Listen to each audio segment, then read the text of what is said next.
Farasini yaqinroq kelingda mashinani. Bu linzalarni qarang. Ko'zlari bir boshqacha vitda turibdi. Bitta qaraganda bu Damas bilan bir xil mashina.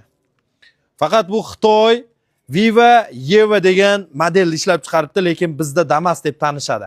Elektromobil 250 zapas xod bilan yilini necha dedilar? 22-yil kecha ketdi. Koreyskimi bu? Koreyskiy ekan, jigar. Koreyskiy Eva va bu Damas modeli 2022 250 zapas xodi bilan bu mashina 750 ming so'mga chiqdi. Egasiga telefon qiling, koreyskiy dedi. Men ancha adashib uzr so'rayman va bu mexanika, ya'ni tiftronkali avtomat. Ham mexanika qilib ishlatsa ham bo'ladi. Ichlarida elektronli tablolari ham bor. Gruzovoy variantda. Qulpagan elektropaket, ichki salonlarini 750 ming so'm, 250 zapas xodda maza qilib go'ritda bir narsa tashigani minib qo'ysa ham bo'laveradigan holat. 22-yil sveji Peregon 2-3 kun bo'pti nomer taqqaniga narxini kelishasiz va mana bunday Hermepslar bilan bifreshni ham esa